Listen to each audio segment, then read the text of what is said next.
Karena banyak yang salah paham, lalu kemudian mencoba menghubung-hubungkan seolah-olah negeri ini sekarang ada matahari kembar kan gitu kan? Enggak lah. Enggak ya, gimana Bang itu menanggapi isu itu, Bang? Siapa yang jadi presiden akan jadi presiden. Ya. Gitu. Bapak Prabowo sekarang jadi presiden, beliau yang pegang kendali Republik ini, beliau yang mengarahkan. Jadi semua keputusan-keputusan bernegara ini sekarang ada di tangan Pak Prabowo gitu. Dan tidak harus dibentur-benturkan juga dengan Pak Jokowi. Pak Prabowo berhak bertemu dengan siapa aja, termasuk dengan Ibu Mega. Gitu. Jadi ya anggap aja itu adalah satu pertemuan biasa yang akrab juga sering dilakukan oleh presiden Tidak sebelumnya. hanya biasa, pertemuan yang bagus. Presiden kan sudah perintahkan semuanya terlibat. Menteri KKP, Menteri ATR BPN, ada Angkatan Laut nanti, ada Bakamla dan segala macam sudah terlibat. Dan sudah diurus kan? Sudah dilakukan pembongkaran. Roda pemerintahan itu tidak akan bisa melaju kencang kalau elit-elitnya, masyarakatnya bertengkar terus. Ya. Bukan berarti kita nggak boleh berbeda. Berbeda dengan bertengkar kan bisa dibedakan dengan mudah. Ya.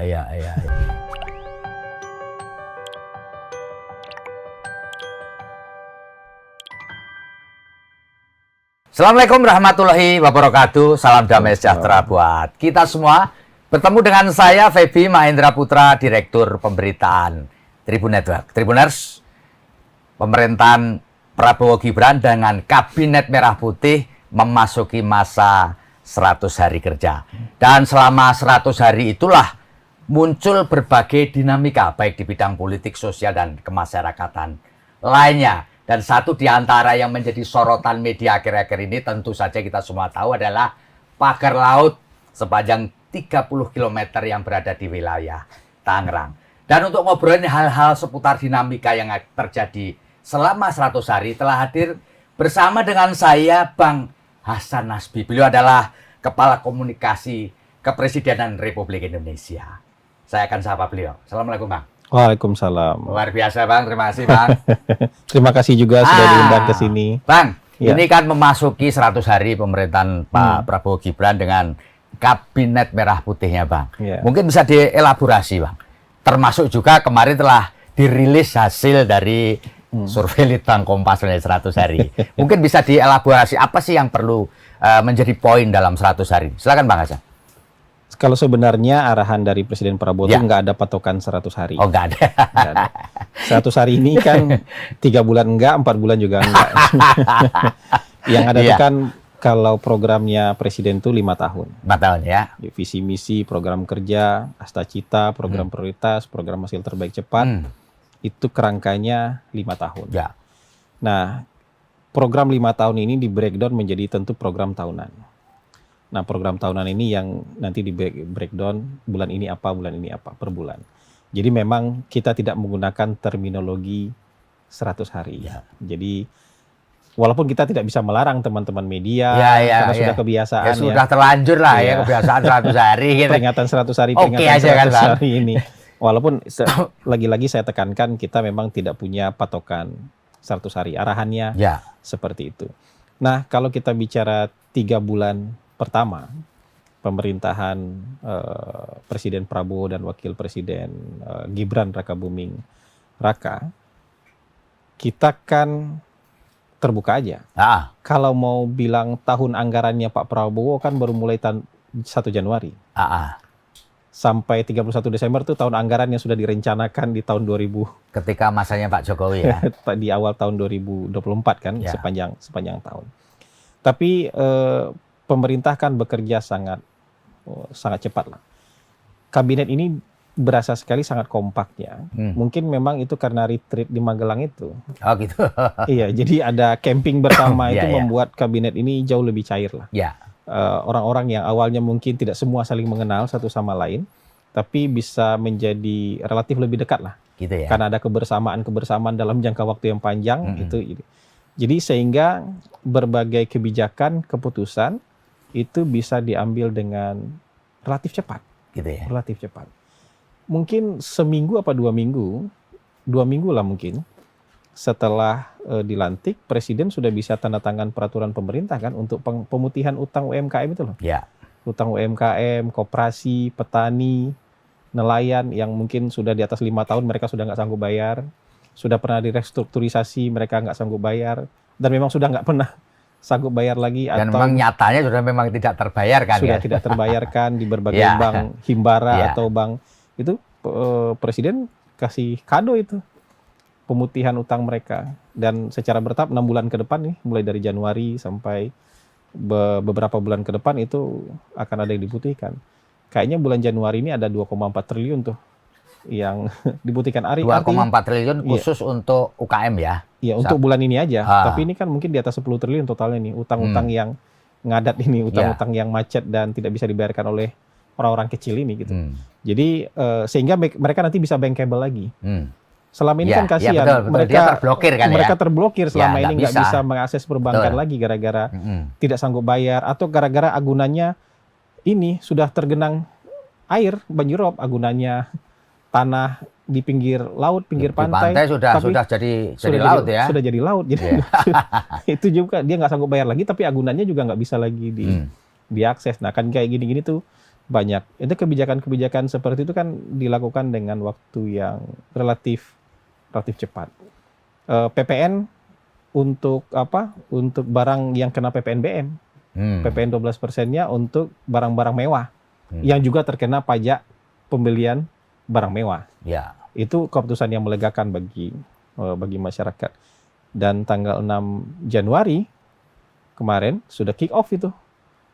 Salah satu program terbesarnya, investasi terbesarnya makan bergizi gratis. Prabowo Gibran, makan bergizi gratis. Itu kan belum 100 hari, itu 78 hari. Nah ini menurut saya gerak cepat ini yang mungkin menjadikan kita optimis dalam 3 bulan pertama. Bahwa kabinet di bawah pimpinan Presiden Prabowo itu mampu menyamakan kecepatan seperti yang diinginkan oleh beliau. Dan beliau sendiri itu juga bergerak cepat tuh meyakinkan negara-negara sahabat untuk mau membantu dan berinvestasi di Indonesia. Beliau dapat komitmen dari Cina, dapat komitmen dari Uni Emirat Arab, dari Qatar, dapat komitmen dari Inggris. Jadi ada banyak hal yang sudah dilakukan dalam 3 bulan pertama. Jadi menurut Abang quick responnya itu kencang gitu ya. Cepat, quick bener gitu ya. Dan kabinet sebenarnya sekarang ya, dan saya buka aja, kabinet itu Sabtu Minggu juga kerja loh. Oh gitu ya. Banyak itu memang diwajibkan sama presiden atau atas diwajibkan, tapi kalau kesadaran sendiri gitu atas kesadaran sendiri, karena banyak hal yang harus dipercepat kan gitu. Banyak yang masih ada kunjungan, banyak yang bikin rapat-rapat malah Sabtu Minggu. Saya berapa kali kan, karena kita kantor komunikasi ya, mungkin ada beberapa kementerian yang butuh juga mengundang kantor komunikasi supaya paham dengan substansi yang mereka bahas. Itu kadang-kadang rapatnya Sabtu Minggu, bahkan di hari libur. Jadi kita lumayan tahu lah, karena kita ada grup kabinet, kita lumayan tahu loh, menteri-menteri ini Sabtu Minggu masih on duty gitu ya. Masih kerja ini. Jadi itu yang kita, walaupun nggak disuruh kerja Sabtu Minggu, ya harus ada ada break juga lah untuk istirahat. Tapi banyak juga anggota-anggota kabinet yang Sabtu Minggu itu tetap melaksanakan aktivitas sebagai pejabat negara. Ya. Bang, kalau meskipun sudah banyak dijelaskan oleh menteri terkait, barangkali Bang Hasan juga bisa mengelaborasi soal isu terkini itu loh Bang, soal pagar laut 30 km itu menurut bisa ngasih poin-poinnya aja Bang. Ya kalau secara teknis kan sudah diurus oleh stakeholder terkait. Presiden kan sudah perintahkan semuanya terlibat. Menteri KKP, Menteri ATR BPN, ada Angkatan Laut nanti, ada Bakamla dan segala macam sudah terlibat. Dan sudah diurus kan? Sudah dilakukan pembongkaran kok. Yang kayak gitu. Jadi kalau dari Presiden perintahnya, kalau yang melanggar hukum ya nggak ada keistimewaan lah. Jadi siapapun tidak boleh melanggar hukum di Republik Indonesia. Kalau misalnya hal-hal seperti itu tidak semestinya melanggar aturan, secara prosedur tidak benar, ya itu harus dibereskan. Dan penegak hukum kan harus masuk ke sana. Jadi sekarang fisiknya itu sudah dilakukan pembongkaran, kita tunggu aja hasil penyelidikan dari penegak hukum gitu. Tapi memang dalam konteks ini Presiden dan Abang sendiri melihat antara kementerian masih kompak ya terkait dengan konteks itu. Ya, Kan kompak. di publik itu kan dikesankan itu Ya, nggak kompak ya kata. bukan. Si A bilang begitu, si B bilang enggak, begitu. ini kan soal sepotong-sepotong aja. Potong-potong ya. Informasi sepotong-sepotong. Tapi akhirnya mungkin ada misalnya setelah dibongkar terus ada kementerian tunggu dulu sebentar. Kita ini kan barang bukti, kita siapkan dulu nih record barang buktinya. Setelah itu kita tunggu orang yang bertanggung jawab. Kalau enggak kita kasih deadline. Tanggal segini kita bongkar. Menurut saya itu bagian dari koordinasi aja. Bagian dari koordinasi aja gitu. Bang, kalau boleh tahu sepanjang pengetahuan Abang memang proyek strategis nasional di kawasan itu yang kemudian mepet emang mau di review ulang gitu, ditinjau ulang itu atau gimana, Bang? Sebenarnya yang ditinjau ulang itu adalah prosedur. Oh, prosedur. Prosedur, kemudian ditinjau ulang itu adalah ada nggak dalam pelaksanaannya hal-hal yang jadi review lah. Review lah. Ya, gitu. ya. Review itu kan dilihat, oke, ininya ada, tapi ada nggak hal-hal yang melanggar. Jadi sebenarnya bukan proyeknya, tapi hal-hal yang melanggarnya kan. Oh, tapi proyeknya oke, tapi di antara di dalam proyek itu apa yang perlu disempurnakan, diperbaiki gitu lah kira-kira ya. Itu jangan sampai melanggar. Gitu. Proyek strategis nasional, putusan pemerintah, tapi kalau ada hal-hal yang melanggar jangan berlindung di balik ini proyek strategis nasional. Kalau melanggar ya melanggar aja kan. Gitu. Jadi bukan masalah di proyek strategis nasional. Yang jadi masalah adalah pelanggarannya gitu. Jadi kalau hal melanggar ya mau proyek strategis nasional mau enggak kan. Gitu. Jangan berlindung di balik kami kan proyek strategis nasional, boleh dong kami melanggar, nggak begitu. Nggak bisa begitu. Nggak bisa gitu ya. Nggak bisa gitu. Karena banyak yang salah paham lalu kemudian mencoba menghubung-hubungkan seolah-olah negeri ini sekarang ada matahari kembar kan gitu kan? Enggak lah. Enggak ya, gimana Bang itu menanggapi isu itu, Bang? Siapa yang jadi presiden akan jadi presiden. Ya. Gitu. Kita menyadari ada sebagian teman-teman yang punya passion agak berlebih dalam politik, terus-menerus menebar teori konspirasi. Atau kebenciannya terhadap misalnya Pak Jokowi. Kemudian mencoba membentur-benturkan Pak Prabowo dengan Pak Jokowi atau sebaliknya Pak Jokowi dengan Pak Prabowo. Menurut saya sudahilah itu. Pak Jokowi sudah selesai dengan terhormat sebagai presiden. Beliau menjalani masa istirahat beliau sekarang dan beliau kan nggak ada cawe-cawe. Tapi bahwa Pak Jokowi masih ninjau ini ninjau itu oke aja sebenarnya Bang ya ke nunjuk pertanian. Terus apa? Terus presiden-presiden yang lain di negara lain setelah selesai juga punya kegiatan sosial. Oke ya. Jadi nggak ada kaitannya sama. Ya boleh diundang, boleh kan sebagai manusia, sebagai rakyat biasa, sebagai tokoh juga beliau hadir pengajian boleh. Iya, masa nggak boleh hadir pengajian, nggak boleh hadir diundang orang nggak boleh. Kalau ada acara kepala desa juga diundang nggak apa-apa. Kalau mau hadir atau nggak tuh ininya beliau. Jadi mari dudukkan persoalan-persoalan ini dengan logika kita seperti dulu lah, logika kita yang sehat. Menurut saya hari ini banyak logika kita itu logika negara api. Apapun yang kejadian jadi kebakar gitu loh. Padahal itu di masa lalu kejadian itu biasa aja. Gitu. Iya. Maksud saya Pak SBY setelah jadi presiden memimpin partai, nggak apa-apa. Ibu Mega setelah turun jadi presiden tetap memimpin partai. Banyak aktivitasnya, kan nggak apa-apa juga. Kan bukan berarti orang setelah selesai jadi presiden terus di rumah aja gitu. Main burung gitu kan. Jadi coba lihat. Terlalu menyederhanakan sesuatu gitu. Coba lihat segala sesuatunya dengan akal sehat. Bapak Prabowo sekarang jadi presiden, beliau yang pegang kendali Republik ini, beliau yang mengarahkan. Jadi semua keputusan-keputusan bernegara ini sekarang ada di tangan Pak Prabowo gitu loh. Tapi bahwa Pak Prabowo masih menjalin komunikasi dengan Pak Jokowi itu kan memang faktanya begitu ya Pak ya. Dan tidak hanya dengan Pak Jokowi. Jadi dari semua pihak. Dengan semua pihak gitu. Cuman yang sering dipublish adalah ketika berkomunikasi. Pertanyaan dengan saya Pak Jokowi, kenapa orang jadi mempermasalahkan ketika Pak Prabowo punya komunikasi dengan Pak Jokowi? Kemarin Pak Prabowo komunikasi dengan Pak Emil Salim. Ya. Ketika Pak Emil Salim ngasih wejangan, Pak Prabowo catat. Ada fotonya mencatat. Ya saya nonton tuh Pak. Pak Prabowo catat. Itu apa?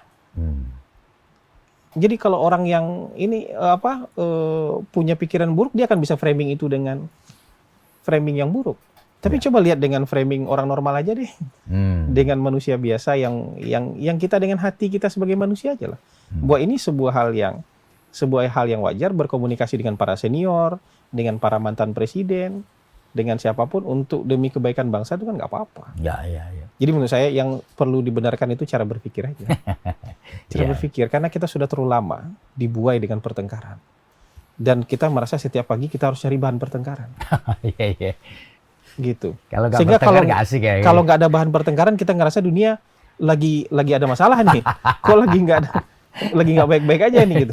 Justru yang baik-baik aja tuh ketika ada pertengkaran menurut kita. Ini kan sudah salah kaprah ini. Gitu. Jadi termasuk wacana atau apapun ketika Pak Prabowo mau bertemu Bu Mega sebenarnya biasa juga. Biasa aja. Kenapa enggak?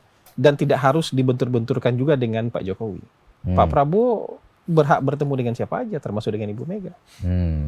Gitu. Jadi ya anggap aja itu adalah satu pertemuan biasa yang akrab juga sering dilakukan oleh presiden Tidak sebelumnya. hanya biasa, pertemuan yang bagus. Bagus ya Pak ya? Iya, siapapun tokoh-tokoh negara ini kalau bisa saling bertemu makin bagus.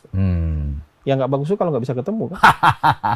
Kalau bisa bertemu harusnya bagus, harusnya happy gitu loh. Iya happy ya. Happy kalau bertemu itu gitu. Tapi bahwa kemudian orang beranggapan Bang Hasan Nasbi bahwa dengan pertemuan dengan Bu Mega itu akan memberi peluang kepada PDI Perjuangan selama ini berada di luar pemerintahan untuk berpartisipasi di pemerintahan gitu, kalau dikaitkan begitu nggak ada masalah juga. Aneh apa enggak Pak? Enggak juga ya? Kalau orang mau di luar itu nggak apa-apa, di dalam juga bagus. Jadi menurut saya nggak ada yang harus dipersoalkan. Di luar tidak harus dipersoalkan. Ya. Di dalam juga jangan dipersoalkan. Ini kan soal pilihan nih. Ya. Soal pilihan yang dua-duanya boleh nih. Kan nggak ada yang tiba-tiba di luar jadi bagus, di dalam jadi jelek. Begitu juga sebaliknya. Jadi menurut saya kira-kira begitu. Kasih timbangan yang fair aja lah. Ya. Kalau ada orang yang mengaitkan itu karena itu tadi itu. Karena sudah terbiasa setiap hari untuk mencari bahan pertengkaran. Gitu. Sementara kedamaian itu dianggap sebagai suatu hal yang jelek gitu loh. Stabilitas dianggap sebagai suatu hal yang jelek gitu loh. Ya. Padahal sekarang kita bisa melihat bahwa negara-negara yang bertengkar terus itu makin lama makin turun kualitas hidupnya. Makin banyak homeless, makin banyak orang yang tidak punya rumah, orang hidup di jalan. Bahkan ketika kebakaran aja kemarin dia nggak sanggup untuk mengerahkan pemadam kebakarannya, nggak ada biaya. Jangankan itu, air aja nggak ada, pemadam kebakaran nggak punya air misalnya. Itu negara yang bertengkar terus tuh. Kita mau seperti itu atau gimana gitu? Jadi nggak akan efektif lah. Roda pemerintahan itu tidak akan bisa melaju kencang kalau elit-elitnya, masyarakatnya bertengkar terus. Ya. Bukan berarti kita nggak boleh berbeda. Berbeda dengan bertengkar kan bisa dibedakan dengan mudah. Ya, beda-beda banget. Saya sama Mas Feby bisa berbeda pendapat. Ya. Tapi bertengkar orang bisa paham, mana berbeda pendapat dengan bertengkar orang bisa paham gitu loh. Iya. Bang Hasan, kalau boleh saya tahu memang sudah diagendakan ya oleh Pak Prabowo untuk bertemu dengan Ibu Megawati Soekarno Putri. Sepengetahuan ya, Bang? itu ini mereka lah ya. Tapi yang tahu mereka berdua. Oke. Tapi sangat mungkin gitu. Tidak mustahil gitu. Kalau untuk pertemuan-pertemuan itu tidak mustahil sama sekali itu. Ya. Gitu. Bang, kita kembali beliau berdua tidak ada masalah apa-apa. Tidak ada masalah ya. Beliau berdua tidak ada masalah apa-apa ya. gitu. Bang, kita kembali ke program unggulan makan bergizi gratis tuh. Apakah benar nanti makan siang makan bergizi gratis ini nanti juga akan dimintakan partisipasi dari APBD, Bang, lewat realokasi anggaran seperti waktu kita COVID sama pilkada itu, Bang? Pemilu pilkada itu, apa betul itu? Sebenarnya bukan diminta partisipasinya, tapi pemerintah daerah ini punya semangat yang tinggi juga untuk mengakselerasi percepatan program makan bergizi gratis. Jadi sebenarnya dari mereka kan bicara sama Kementerian Dalam Negeri, kami juga bisa bantu dong gitu. Ya, kalau kan gini, yang dari pusat ini kan bertahap. Misalnya sekarang kan sudah 244 titik di 33 provinsi, 244 titik. Tapi kan masih banyak yang belum belum dapat. Ya. Nah, pemerintah daerah ini pengen mengakselerasi juga. Misalnya titik daerah dia baru 2 atau 3. Dia mungkin mau nambah jadi 5, 6 supaya tapi diambilkan dari APBD dia gitu. Kalau dia berpartisipasi untuk membangunkan SPPG, Satuan Pelayanan Gizi, itu ya dari APBD dia dong. Tapi pengelolaannya tetap dari Badan Gizi. Nanti membayar makannya, biaya segala macam tetap di Badan Gizi.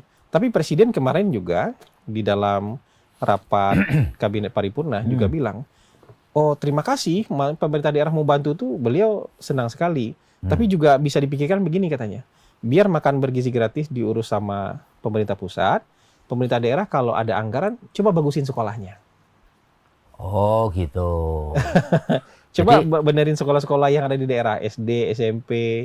Jadi program makan bergizi gratis tetap menjadi tidak jadi kewajiban domainnya pemerintah pusat, ya. Tetapi disarankan mereka concern juga pada perbaikan infrastruktur artinya kalau pemerintah daerah mau berpartisipasi nggak ditolak. Tapi bukan dalam pembiayaan makan bergizi gratis. Jadi menyiapkan dapur, misalnya ada lahan, menyiapkan dapur itu. Ya, Bang. Ini Bang Hasan ini penting karena supaya nggak salah paham ini. Jadi kadang-kadang orang itu bilang, wah ini diwajibkan, ini segala macam. Ada ide, itu bukan berarti kemudian langsung ada dieksekusi begitu. Ini ada ide yang begini. Ide pemerintah daerah mau ikut serta. Oh, nggak pasti tentu kan. Gitu. Gitu ya. Orang punya ide banyak. Orang punya ide banyak. Iya, boleh saja dan orang namanya ide kan. Itu ada juga ide seolah-olah pemerintah disudutkan lagi. Misalnya, bagaimana kalau uang zakat dipakai buat makan bergizi gratis? Ya, betul. Kalau dari sisi pemerintah akan menganggarkan sendiri. Nggak akan mengutak-atik. Nggak akan mengutak-atik itu. Tapi kalau Anda mau nanyakan soal itu, tanya ke yang punya ide aja. Karena dari pemerintah sudah alokasikan dan dananya besar. Ya. Yang dialokasikan pemerintah itu 71 triliun gitu. Ya. Bang, ini kan dalam awal-awal pelaksanaan makan bergizi gratis ini kan ada banyak masukan lah. Kalau tidak boleh kritik itu masukan lah. Ya, ada kekurangan di sana sini. Lalu kemudian kemarin sempat ribut juga di media sosial ketika ada influencer yang mengatakan kepala lu PA lu karena makan nggak enak gitu kan. Nah, apakah pemerintah dalam konteks ini Badan Gizi itu juga melihat ada beberapa persoalan yang perlu dievaluasi, Bang? Kalau saya berbicara beberapa kali dengan Badan Gizi Nasional, mereka sangat terbuka terhadap masukan-masukan. Ya. Jadi kalau misalnya soal, kan pasti ada aja tuh, misalnya masukan soal jenis makanan, masukan soal kualitas makanan, misalnya jam sampainya makanan, distribusi segala macam, itu selalu ada masukan. Dan masukan-masukan itu sebagai bahan mereka untuk memperbaiki SOP di lapangan. Jadi kalau ada anak yang tidak suka makanan yang disajikan itu anggap itu evaluasi. Anggap itu bagian dari masukan. Misalnya begini, apakah seluruh anaknya nggak suka? Kalau seluruh anaknya nggak suka, ya berarti makanannya harus kita ganti menunya nih. Tapi kalau ada satu anak nggak suka kan bisa aja. Ada satu anak nggak suka ayam, sementara yang lainnya habis ayamnya. Ada satu anak nggak suka tahu, sementara yang lain makan tahu. Ya ini kan mungkin anaknya yang perlu diedukasi untuk dia mungkin nggak suka ayam, ya mungkin belum terbiasa makan ayam. Atau nggak suka tahu, mungkin nggak terbiasa selama ini makan tahu, makan tempe, makan sayur. Ini kan masalah edukasi aja.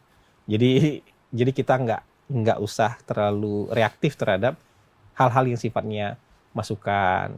Memang kadang-kadang di framing seolah-olah gimana gitu. Ada satu anak nggak makan, seolah-olah seluruh anak nggak makan.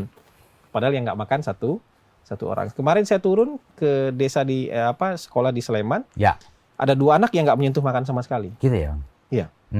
Dan bahkan dia nggak buka. Kenapa itu? Pas saya tanya kenapa nggak makan, ternyata puasa. Puasa Rajab. Dibawa pulang tuh. Iya, jadi boleh nggak sih Bang itu dibawa pulang untuk nanti? Sebenarnya nggak disarankan, tapi kan makan ini makan dia. Jadi dia bawa kotak dari rumah. Sebenarnya itu nggak disarankan loh, karena takutnya makanannya terlalu lama sore atau maghrib nanti akan basi. Tapi ya itu kan hak dia bawa pulang gitu. Yang kayak gitu-gitu. Atau mungkin nanti ada orang di rumah yang makan gitu. Tapi yang jelas itu makanan itu kan haknya dia. Jadi dia pindahkan itu makanan ke dalam kotak makanan. Dia bawa kotak makanan. Iya. Saya bilang kenapa nggak makan? Ada 2 orang di satu kelas, 2 orang anak nggak makan sama sekali. Kenapa ya? Ternyata puasa ya. Puasa. Iya luar biasa nih anak. Puasa Rajab. Jadi ada yang begitu-begitu juga gitu. Ya. Tapi kalau misalnya ada yang ambil foto atau video, kemudian di framing dengan by intention tadi itu, dengan niat-niat yang kurang baik, bisa dibilang makanan nggak disentuh sama sekali. Iya. Nah ini makanya perlunya memeriksa informasi secara utuh, memeriksa secara utuh, dan nggak perlu reaktif. Ya. Nggak perlu reaktif yang kayak gitu-gitu. Bang, apakah Abang melihat bahwa akhir-akhir ini banyak anggota kabinet yang dianggap melakukan blunder, termasuk Kementerian Menteri Pendidikan Tinggi, Sains dan Teknologi misalkan ya, lalu kemudian beberapa kementerian misalkan perumahan rakyat itu ya, Bang Ara itu memberikan satu statement yang kurang pas. Yang gitu. mana itu? Yang soal 40.000 rumah itu loh Bang. Oh, nanti yang kalau 40.000 rumah saya selama 3 bulan gini, itu loh Bang. Ada hal-hal yang jadi masalah yang kemudian bisa diselesaikan dengan baik dengan dialog.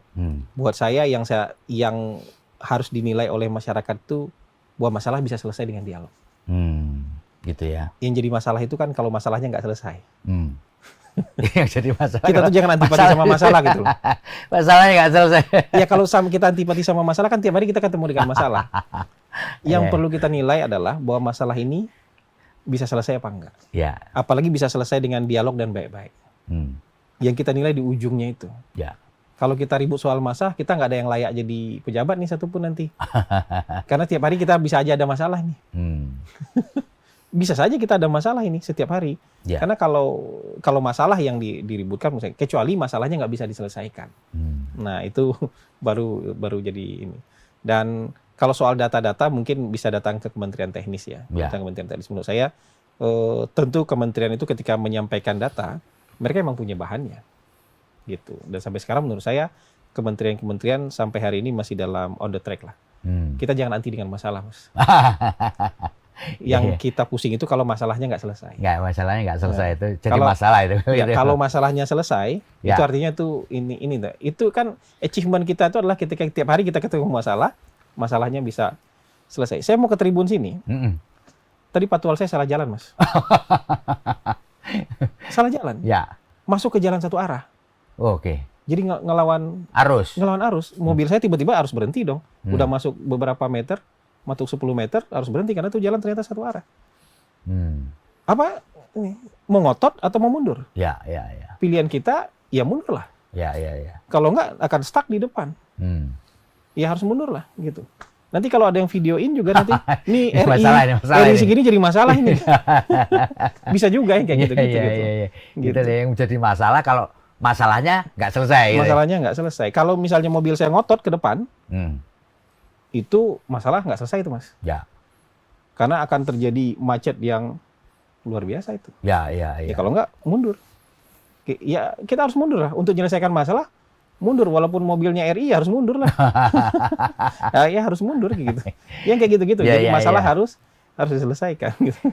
Bang, ini ada juga dalam 3 bulan ini ada apa ya semacam isu mengenai bahwa ada tuntutan bahwa presiden mesti harus mengevaluasi anggota kabinetnya gitu ya. Dalam bentuk ya sudah saatnya si A direshuffle, si B direshuffle. Coba Bang dielaborasi Bang. Pikiran-pikiran begini nih. Biarkan itu jadi haknya presiden. Iya. Walaupun kita tahu secara normatif presiden pasti memantau kinerja menteri-menteri setiap hari. Gitu ya. Dan dalam periode tertentu tentu akan ada evaluasi dari presiden. Tapi kalau orang bersuara di luar biarkan itu bersuara sebagai masukan. Tapi di ujungnya ini kan jadi hak prerogatifnya presiden. Jadi ya biarkan ini jadi apa ya? Jadi masukan aja dari masyarakat. Tapi di ujungnya kita harus serahkan ini hak prerogatifnya presiden. Kalau presiden anggap ini nggak ada yang harus diganti dan harus dipertahankan semua, itu haknya presiden. Kalau presiden merasa besok harus ada yang diganti, itu hanya presiden juga. Hanya presiden. Ya. Suara-suara di luar itu kan bagian dari demokrasi lah. Suara-suara yang nggak boleh juga nggak didengarkan. Tapi kita harus sadar bahwa ujungnya hak itu berada di tangan presiden. Biar presiden yang menilai. Perlu ada tour of duty kah? Ya, perlu ada pergantian kah atau perlu dipertahankan semua? Itu biar presiden yang menentukan itu. Tapi memang secara berkala presiden melakukan evaluasi ya, menilai atau memantau kinerja dari kemarin juga anggota presiden kabinet. menyampaikan apresiasi terhadap penilaian beliau terhadap kinerja kabinet selama 3 bulan kan. Dalam pidato kemarin kan beliau menyampaikan itu. Itu kan bagian dari evaluasi beliau dan sejauh ini beliau mengapresiasi kinerja kabinet secara keseluruhan. Oke. Gitu. Bang, satu di antara hal yang juga menjadi perhatian masyarakat adalah soal IKN, Bang. Ya, Bapak itu mau benar mau buka, kemarin muncul satu video yang muncul seolah-olah rumput pohon-pohon di IKN mulai menghijau, itu kan kayak satir gitu loh. Seolah-olah Pak Prabowo tidak lagi punya concern ke IKN gitu, dan ya buktinya terbantahkan kan. Presiden Prabowo bikin rapat khusus soal IKN. Ya. Dan memberikan komitmen dana selama 5 tahun untuk pembangunan IKN, dan memang fokus pemerintahan Pak Prabowo untuk membangun IKN sebagai ibu kota politik nih. Kan pusat pemerintahan nih, kawasan pemerintahan. Sudah ada bangunan eksekutif nih, istana sudah ada nih. Bangunan kementerian sudah ada nih. Yang perlu dibangun apa? Bangunan untuk legislatif, bangunan untuk yudikatif. Trias politika ini kan harus terrepresentasi di sebuah ibu kota. Dan memang itu nanti akan diproyeksikan Pak Prabowo baru ke sono tahun 2028, betul ya Bang ya? Kalau soal waktu itu kita bicara nanti lah. Pokoknya dari Pak Prabowo itu bilang bahwa nanti kita harus menyiapkan IKN sebagai ibu kota politik. Dan baru bisa pindah nanti setelah IKN ready, siap menjadi sebagai ibu kota politik. Iya. Jadi so far kita pastikan bahwa ibu kota Republik Indonesia tetap ada di Jakarta. Ya sekarang ibu kotanya Jakarta. Secara de facto dan de jure begitu ya Bang Jakarta. Ya. Supaya jelas saja. Jadi ibu kota Republik Indonesia. Dia kan bersidang di sini. Pak Presiden juga dilantik di sini. Jadi, Pak Presiden juga memerintah di sini. Jadi de jure dan de facto di Jakarta sekarang. Ya, meskipun di sana namanya IKN ya Bang. Ibu kota Nusantara ya. Tapi kan status keibu kotaannya itu kan ada kepresnya. Ya, yang kepresnya belum ya Bang. Jadi supaya dia tidak jumbo, tidak confuse lah gitu kan. Iya, aneh aja kalau ada yang confuse orang presidennya di Jakarta kok. Maksudnya kenapa harus confuse gitu? Presiden ada di Jakarta, bersidang di Jakarta, kabinet ada di Jakarta, DPR ada di Jakarta hari ini. Gitu. Jadi nggak ada masalah sebenarnya. Kalau ada confuse, dibuat-buat confuse-nya. Gitu. Ini Bang, kalau terkait dengan IKN kan Pak Prabowo sudah bikin roadmap-nya, sudah bikin apa tahapan yang harus dilakukan, ya kan. Nah, sepanjang itu dilakukan, sebenarnya fungsi IKN itu menurut pemerintahan Prabowo Gibran ini sementara ini mau jadi apa, Bang? Apakah jadi sekaligus jadi tempat wisata atau apa itu gitu? Side event aja wisata. Iya. Tapi yang jelas pembangunannya kan harus dituntaskan dulu. Kawasan inti pemerintah bangunannya harus dituntaskan. Swasta juga harus membangun akan diundang untuk membangun kawasan-kawasan penyangga ibu kota negara ini. Jadi sekarang itu memang dalam proses pembangunan. Gini, Australia itu membangun ibu kotanya 40 tahun. Itu pun ongoing proses terus setelah 40 tahun. Setelah dia bisa pindah tuh setelah 40 tahun. Itu pun ongoing proses setelah 40 tahun itu masih ada yang mau dibangun, tapi mereka 40 tahun pindah lah. Ya, yang dari Sydney, yang dari Melbourne, tuh kemudian mereka pindah ke Canberra sebagai ibu kota negara. Kita juga mungkin butuh waktu untuk bisa ke sana kan gitu. Yang menjadi persoalan tuh orang yang mau simsalabim. Hari ini dibangun, tahun depan sudah harus pindah. Iya kan? Bangun ibu kota ini nggak sekejap. Jadi nikmati aja dulu prosesnya. Gitu. Nikmati dulu prosesnya bahwa ini jadi ibu kota negara suatu saat itu keniscayaan. Ya. Tapi sekarang ya apa? Kita jalankan prosesnya. Membangun ini sehingga ini ready sebagai ibu kota politik. Gitu ya, Pak. Gitu. Jadi cara berpikirnya tapi so far upaya kita untuk menarik investasi dan investor luar negeri ke sono gimana, Bang? Ya kan jalan terus. Di sana kan ada satu kedeputian bidang investasi yang menarik investasi untuk sana. Tidak hanya investasi luar, tapi juga investasi dari dalam negeri kan. Tapi yang secara sudah real, kan sudah ada rumah sakit di sana. Ya, rumah sakit memang investasi dalam negeri ya Bang ya. Iya, sudah ada hotel yang berdiri di sana. Sudah ada sekolah yang juga lagi bangun. Ada mixed use yang dari Cina yang sudah groundbreaking. Jadi ada hotel, perkantoran plus mall yang sudah groundbreaking di sana. Jadi itu bukti bahwa ada swasta yang masuk sana. Dan ya tinggal kita lihat aja lah dalam perjalanan nanti ya seberapa cepat ini bisa dibangun. Ya. Ini pertanyaan pamungkas saya, Bang Hasan Nasbi. Coba Bang Hasan Nasbi bisa memberikan elaborasi. Ini kita menjelang, kita mau memasuki Ramadan, kita mau memasuki Idul Fitri, dan seterusnya ke sono selama 2025 ini. Apa yang menjadi fokus pemerintah Prabowo Gibran ini terkait dengan di tahun 2025, apalagi ini menjelang Ramadan, ada Idul Fitri, ada concern tertentu terkait dengan tahun 2025? Yang jelas pemerintah itu fokus kepada program prioritas dan program hasil terbaik cepat. Kalau di bulan Januari yang di kick off adalah makan bergizi gratis, ya. Dan ini kan akan jalan terus. Ya, betul. Iya kan? Kemudian bulan Februari nanti yang akan di kick off adalah itu cek kesehatan gratis. Oh ya, itu menjadi satu programnya Kementerian Kesehatan ya. Program Kementerian Kesehatan. Jadi itu bisa dibungkus sebagai kado ulang tahun dari negara lah. Jadi Februari kick off untuk tes kesehatan, cek kesehatan. Mas Febi ulang tahunnya kapan? 10 Februari, Pak. Nah, berarti dari bulan Februari, Maret, April. Jadi bisa cek kesehatan gratis di 3 bulan itu. Oh gitu ya? Jadi misalnya nggak sempat di bulan Februari, bisa dilakukan di bulan Maret. Karena itu berlaku kado ulang tahunnya 3 bulan berlakunya. Oh, mantap juga itu. Februari, Pak ya? Iya. Kalau Maretnya ada lagi barangkali sesuatu yang bisa jalan. Iya, nanti kita cicil-cicil lah. Jangan diborong semua, nanti nggak ada berita. Cicil-cicil lah.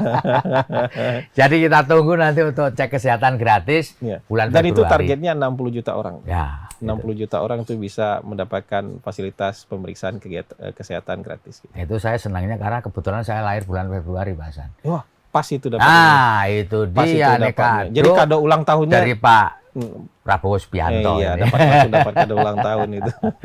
Baik Tribuners, ngobrol kita lumayan ini. Ya, kita akhirnya mendapatkan pencerahan dari Bang Hasan Nasbi sebagai Kepala Komunikasi Kepresidenan Republik Indonesia. Moga-moga kita selalu mendapat update, Bang ya Bang, terkait apa-apa yang menjadi progres dalam pemerintahan ini. Tentu, kan pemerintah kalau mencapai sesuatu pasti diupdate. Mau melakukan sesuatu juga akan diupdate ke masyarakat. Makanya ini kehadiran Bang Hasan Nasbi ini menjadi strategis gitu ya Bang ya, kira-kira ya. Saya sekali lagi Bang, terima kasih banyak atas ngobrol kita dan kehadiran di kantor kami. Saya Febi Mahendra Putra pamit undur diri. Assalamualaikum warahmatullahi wabarakatuh. Salam damai sejahtera buat kita semua. Tetaplah bahagia.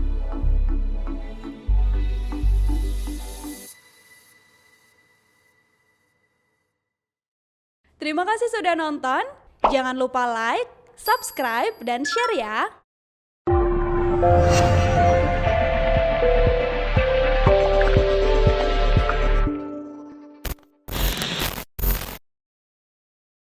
Download Tribun X sekarang. Menghadirkan lokal menjadi Indonesia.